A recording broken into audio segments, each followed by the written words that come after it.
I think we've been missing that for a while with K-dramas, so. that wanting to tune in over something that you can't even really explain. Nope.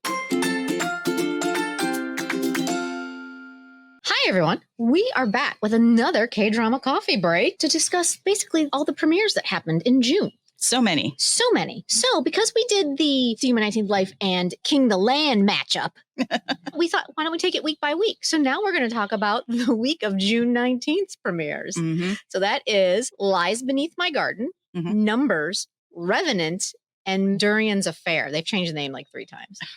So we're going to briefly kind of tell you what our thoughts are on what we've watched, if we're enjoying it, if we are going to continue watching it. We have another podcast coming up for the final premieres of June. So keep your eye out for that. That's going to be Heartbeat and Celebrity. It's been so long that we've wanted to watch this many K-dramas. Right? It's been a really long time since my K-drama card was this full with things I actually look forward to. Absolutely. That's right. Yes. Like, it's just every week I'm like, ooh, what am I in the mood for? Horror, romance, wacky vampires? Who knows? We haven't gotten to that one yet, but yes, who knows? Very cool. Also different. Yeah. All right, so let's get started, right? Yes. So let's just start with the Monday one. It's Lies Beneath My Garden. Lies hidden in my garden. I always say Lies Beneath My Garden. Like I don't know. That's why I can never pull it up correctly on my drama list. Well, something's hidden in there, and something smells in the garden. That's the only thing. That's the only thing I've noticed on Twitter. I'm not watching it. That's one that Maurice is watching. It seemed a little. I was not ready for something that dark quite again. But yeah. So what are your thoughts? I really enjoyed it. Yeah. Well, first of all, the director did 2521. Oh, You Are My Spring, The King Eternal Monarch, Search WWW. Damn. Right? Damn. Do you know what he's doing? And it's got that classic suspense look. Very kind of spare, like not a lot of crazy action, which is different from, like, say, The Revenant, which is lots going on, like demons, this, that, murder, suicide, blah, blah. This is not that. That's hilarious. I was like, The Lies Hidden in My Garden is too much for me, but Revenant, I'm all in. Yeah.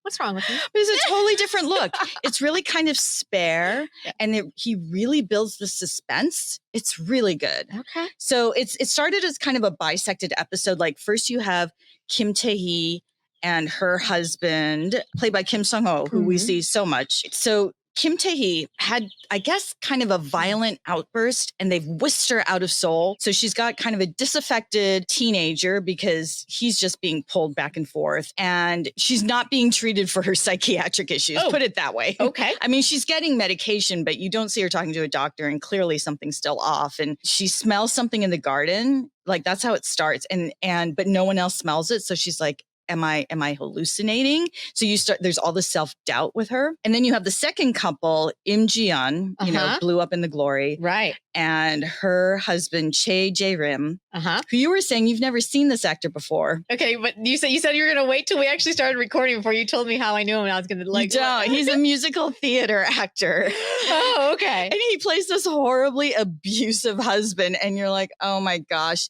And we can also see him in Phantom of the Opera. It's like, oh, well, that seems fitting.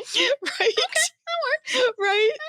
Yeah. So that's hilarious. I know. But Im Ji-yeon. Im Ji-yeon. You and I actually were texting back and forth. Like, I was on Amazon, one of those. Who knows? There's so many streaming sites now with the K-drama or the Korean content. And I came across Obsession.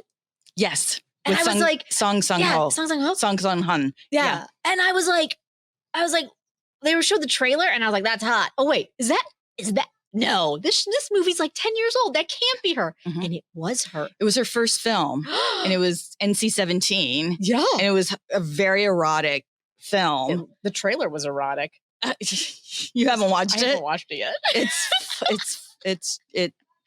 They go there. Yeah. Put it that way. I literally, and then Amazon lister is Kim Ji-yeon. Oh, they got her name wrong. Im Ji, and I'm like, wait a second, there's no way it's that close. So I went the old Googler. Thanks, my drama list. And yeah, it was her.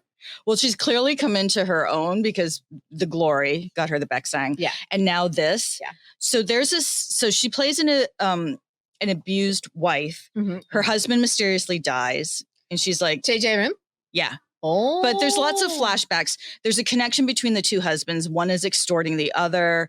We're slowly, I mean, that's part of the mystery, slowly unraveling what the connection is. But Im Ji-yeon's like, my husband's dead. Okay. And so there's kind of a food issue with her husband. So she is in a police station and she sees them eating jjajangmyeon. So she goes into a restaurant and she is just devouring jjajangmyeon, mandu, what's the fried pork? Tansuk. Oh. And so it was such a mukbang moment. And because it was her, it blew up in Korea. And now you can order something called the Dead Husband Set. Shut up. Yes. Oh my God, it's amazing. It just took off because of her. I love that. I know, love that. So good. It's so good. That's fantastic. But I really enjoyed it. It's Okay. like I said, it's just got this very spare, suspenseful look. Now, based on what you said about the director and what we know about the director, this is not makjang. This is more just straight up thriller drama, right? Yes. Okay. Yeah. Maybe I'll dive in. Makjang and me are just we're not good friends. We're not bad friends. It's not like we hate each other. We just aren't. We're not tight. Yeah, Thrillers and me, I like. It's not soapy. It's not over the top. It's really kind of purely that thriller suspense genre. Okay, so you're sticking with this one? I'm definitely sticking with it. I definitely am sticking with it. Okay, cool.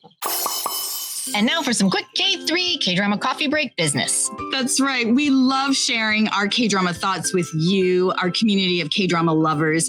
And we have a few ways that you can support us.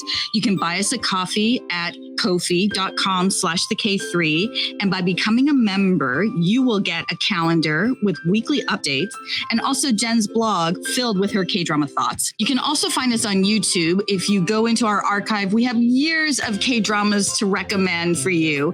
And talk to us there as well on our community tab. We also have a discount for a VPN service. So if you are dying to get your K-dramas that are airing only on Disney Plus in Asia, you can use our VPN. It keeps your devices safe. Just look for the code in the description below.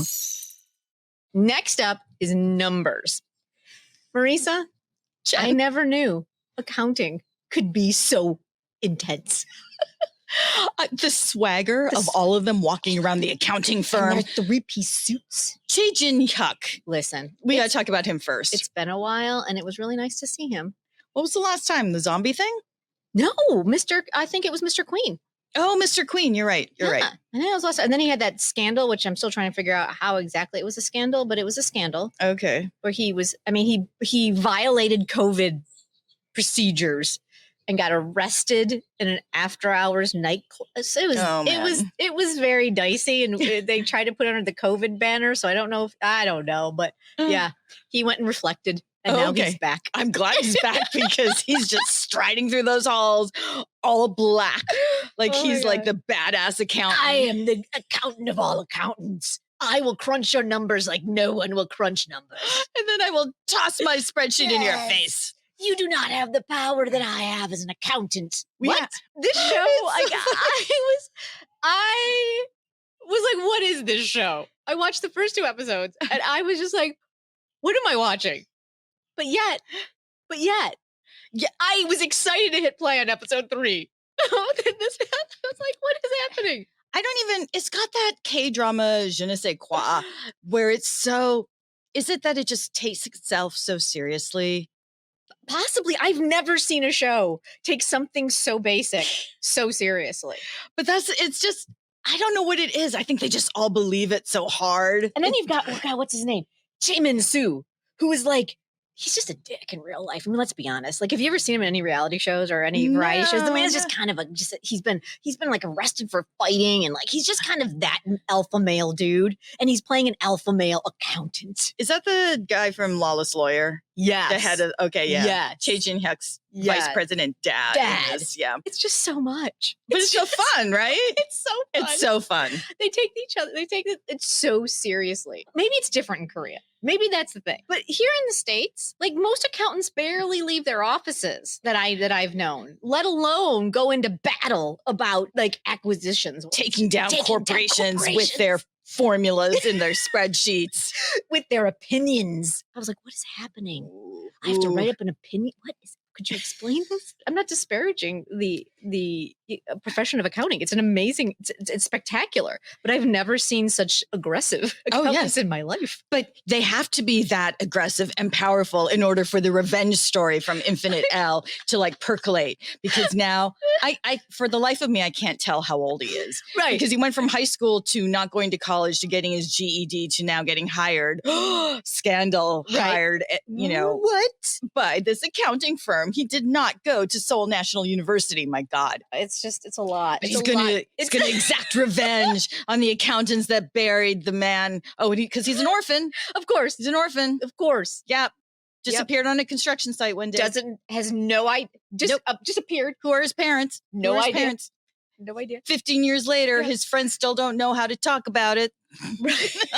It's so much. There's so much to this show. And yet there's so nothing there. It's so hilarious. I think that's part of the joy of it.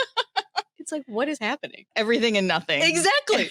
It's spectacular. And I don't know why I'm obsessed with it, but it is so ridiculously fun watching them. Like, I can't tell you the number of times I just have to pause it and just laugh because they're just like, what have you done? I'm like, what? It's just you added the wrong column. Yeah, like, it's okay.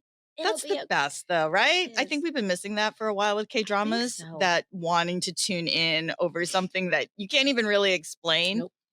Not at all. I cannot explain why this show works. This show on paper should not work in any way, shape, or form. But for some reason, it works really, really well. So that's a big recommend. That's a big recommend for sure. So next up is Revenant. Yes. Which is one that I was I was cautiously super excited about because it's Kim Eun-hee, who's the writer, who's given us Kingdom and Signal. And Jerry's son. Yeah. But Kingdom and Signal. Right. So I was cautiously super excited because not only is it that, then you've got Kim Tae-ri and Oh Jung-se. Please. He is a Korean folklore professor who can see demons. Yes, sign me up right there. Kim Tae-ri is a girl whose dad, also a Korean folklore professor, who I don't think can see demons, but she gets possessed by a demon. And that's the setup. And I was all in. Yeah. Like within 7 seconds, there was a demon. Yeah. Yeah. Oh my God. I'm sorry. The opening. Did you watch the open credits? Yeah. Terrifying. Yeah. I watched that by myself in my apartment and my door was open because I like to let some air in, but it's dark out that door. And I had to get up and shut the door because that screen door could not be open. Because doors are how the demons pass through.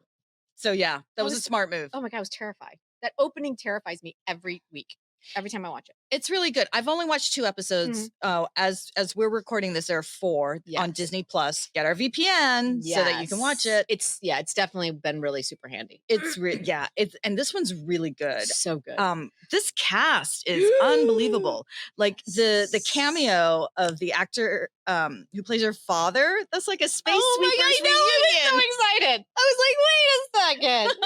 I was so happy. And then we've got Kim Won-hee as one of the police officers. Kim Won-hee channeling Columbo. Oh my God. So good. So good. And then like all of our favorite harmonies. Yeah. All of them. All of them. Like every single one of them. And then the young detective. The young detective is Hung Kyung, who we saw in Weak Hero. He's a little hard to get over because they don't give you a lot of him, and there's residual angst from his violent turn in Weak Hero. But I will say this. He's one of the few actors, and maybe it's his age. I don't know how old he is in real life, but I completely believed he was a high school student, and I completely believe that he's actually a police officer, adult. Well, same with Kim Tae-ri. Yeah. Like, I totally believe she's in high school. He's 27. He's 27? 27. Oh, I would have thought he's older than that, but no, huh? Okay. Yeah, him being Kim Won-hee's partner is giving me life. So basically, you've got our Korean folklore professor who can see demons. Kim Tae-ri is possessed by demons. They end up pairing up to fight demons. Yeah. And then you've got the police officer who knows Oh Jae-sung and has been trying to solve his mother's murder because his mother was murdered by the demon that is possessing Kim Tae-ri. Oh Jung-se's mother. Oh Jung-se, yes. And so he knows the cop because of that case. Yes. Then Kim Won-hee's partner is Hyung Kyung. And then so it's like these 2 little like buddy cop people going around all of these places. We should say that Kim Tae-ri, she's possessed, but that demon isn't activated all the time. Yes. Like for the most part, it's her and her humanity. So we're going to see how she's going to fight this demon that's possessed her. And I like the animation they use to show you when that demon's kind of like in her system. Right. So yeah, it's very cool. And it's I very will cool. say the first 2 episodes are a little slow. It takes a while for them to build the world and set the scene.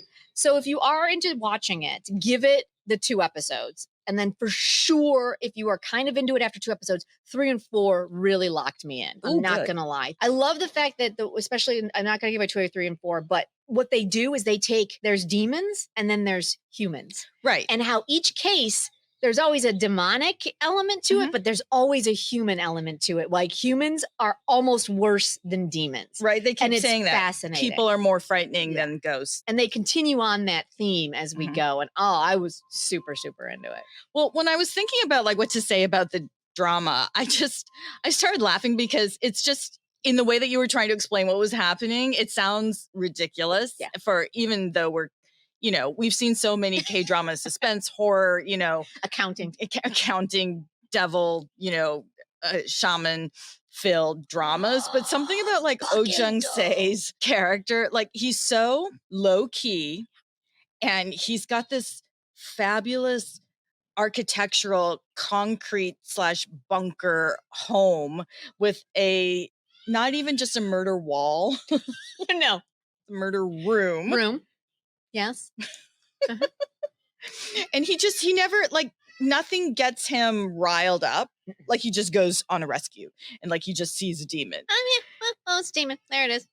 Let's go. Let's fight the demon. Like 3 and 4 really solidified it for me. 1 and 2 were solid, but I would definitely say 1 and 2 were good. 3 and 4 really locked it in for me. So there's a lot more that happens. And I will say Twitter is kind of blowing up. Did she go to the dinner with her one friend in episode 1 and 2? 2. Yeah. So there's kind of that connection between her and the rookie cop. Yeah. And it kind of grows in 3 and 4. And like Twitter is now like, we're all kind of like deeply invested. And now I fear for his safety. Oh. So that's a little teaser for 3 and 4. Oh, I can't wait. Enjoy that. I can't wait. Yeah. I have one last thought on Revenant. Was it Revenant? It is Revenant. Yes. The director's VIP. Oh. VIP always haunts me. It's fitting that it's Revenant. It's fitting that the Revenant director is the VIP director. I mean, VIP at the end of the day was an exceptional drama, though. If you're listening to this podcast, go back and check our VIP YouTube videos because you will see all the emotions in Jen because we were so invested. Invested's not even the word. No, we were obsessed, captivated, just like on edge week to week. And do you remember that midpoint turn for VIP? We lost our shit. Did we? Oh my God. We were so angry. We were so mad. We were so mad. I don't know. Is it a spoiler if it's like 3 years old where it was like, it can't be Sung-Yoon now. I was so angry. That was so real. she's our director in Revenant. So I'm preparing myself. Let's just put it that way. Okay. I'm preparing myself to be obsessed with this show 3 years from now from a rage standpoint. Just letting you know now. Preparing myself. All right. Next up, we have Durian's Affair, which I will be perfectly honest, I only caught like maybe the first, not all the way through the first episode. It's a fascinating concept. I haven't turned it on yet. Yeah. The concept kind of confuses me. Like it's not quite past lives. It's kind of time travel-ish. Time slipping. I'm not sure because the way the show is set up, it starts as like this bizarro makjang where the first scene is the doctors unwrapping someone after plastic surgery. And I'm like, what is happening? I'm like, what makjang hell have I just landed in, right? And then it goes into the 3 sons enter and they don't show mom's face. And they're like, you look like you're our sister, not our mother. And I'm like, what is happening? And they go to a big birthday party. And then all of a sudden we're back in Chosunera. Oh, and I'm like, what is going on? Yeah. And then we have a whole story in Chosunera about a dude who is there to escort someone back and she poisons him. And then we're back in regular time. And it seems like mom in the future or in the present time is the female head of household in Chosun time. So she's reincarnated? Not sure. Oh. Because the guy she poisoned also is her son in this life. So I'm not sure if it's reincarnation because they talk like they've known each other for millennia. Oh. And they keep jumping back and forth between these two time periods. And they're in this compound / villa. And there's this magical rock. And there's an lunar eclipse. And as the lunar eclipse gets stronger, the rock starts glowing more. And then we keep jumping back to Chosen era. And then randomly, these two young ladies jump off of a cliff to kill themselves. And then they emerge from the water in present day Seoul. Okay. And that's as far as I got in episode 1. Oh, and our mother, head of household mother, her one sister-in-law, her one daughter-in-law, I should say, huge scene, like a very long scene, like probably a 5-minute scene, confesses her love to her. So the daughter-in-law confesses her love for her mother-in-law. Oh, I did see that on Instagram because everyone was like, what just happened? Yeah, it's a really bizarre scene and they spend a lot of time on it. And then no one reacts weirdly about it. They're just kind of like, so are you sure? And her husband sits there on the couch and says nothing through this entire thing. But yet the other son, who's the youngest, but also seems to be a son from Chosen era, this is a second son, asks his sister-in-law all these questions. It's super a bizarre setup and it's not explained very well. Oh, this is definitely heading into Mock John Hammond, for sure. Well, I kind of like that twist. It's fascinating. I'm completely confused. Completely confused. But I was also like, I had to turn it off to get ready to come over here. But I was like, I'm kind of intrigued. Oh, okay. And I know I'm clearly 3 episodes behind, but they all look like they're having fun. Nothing's overwrought. Like, and again, to go back to why I think the son is not really her son, they take mom upstairs after this confession of love to let her lay down because she has a headache. Okay. And the son's just sitting in her room while she's napping. And she rolls over. She's like, what the hell was that? And he's like, I don't know. Like, what should we do about that? She's like, I don't know. It's weird. She'll forget about it tomorrow morning. Like, it was a really strange conversation. Are they gummy hoes if they've been living for like thousands of years or something?